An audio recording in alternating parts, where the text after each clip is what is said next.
goal and objective of this lesson is for students to be able to understand how to evaluate limit values from graphs. The first question asks us, what is a reasonable estimate for the limit of g of x as x is approaching 1? Looking at our graph for this problem looks different from the last. As the last problem, the limit value equaled the function value, but when you're dealing with a piecewise function, it's possible to get a graph like the one below. This question asks, what is a reasonable estimate for the limit of g of x as x is approaching 1? Meaning as x is approaching 1 from the right, and as x is approaching 1 from the left. On the graph, we see that g of 1 equals 2.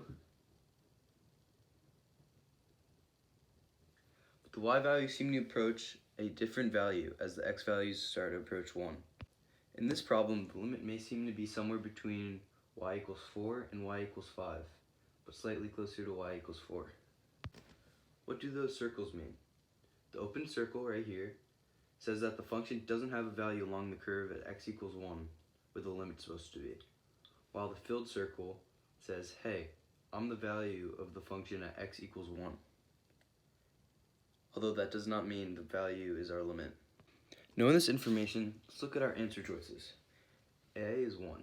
We're able to cross out A immediately, as A is the x value in which g of x is approaching. And on this, nothing even touches 1, and our estimate is about between 5 to 4. And that is well outside of that estimate. Now looking at B is 1.7. We could cross out 1.7 also.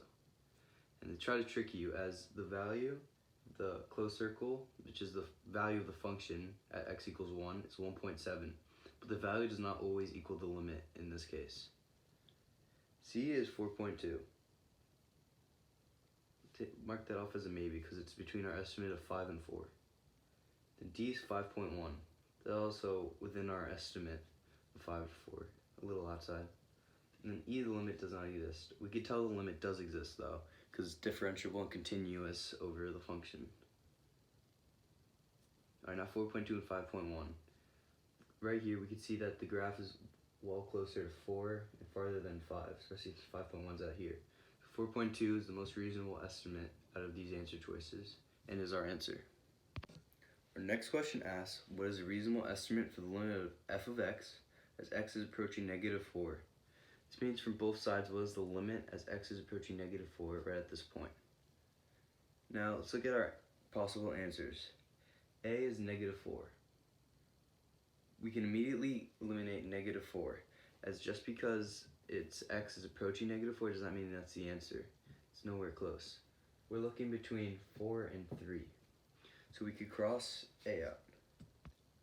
Also knowing that our reasonable estimate for the limit of x approaching negative 4 is between 4 to 3. We could also cross out 3.8. It's going to be on the closer side of 3, so it's at least going to be 3.5 to 3. And 4 is well among our range too. E, the limit does not exist.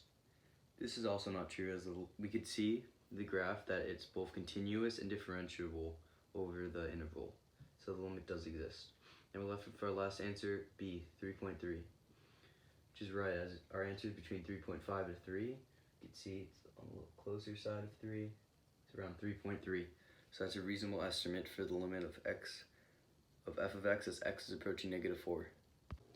Our takeaway from the last problem should be that the function value at that point is completely irrelevant to finding the limit.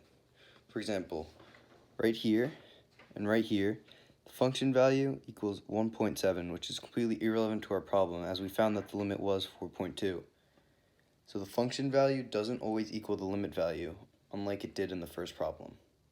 Our next example says, what is a reasonable estimate for the limit of g of x as x is approaching 3? Once again, during this problem, we run into the circles. The open circle means that it doesn't have the value along the curve, while the filled in circle means that it's the value of the function at x equals 3. Looking at the graph, we can determine that approaching from the right, x is getting closer and closer to the y value of negative 3, while approaching from the left, x values are getting closer and closer to approaching y equals 4. This means that the function does not approach the same value from both directions, meaning that the limit does not exist.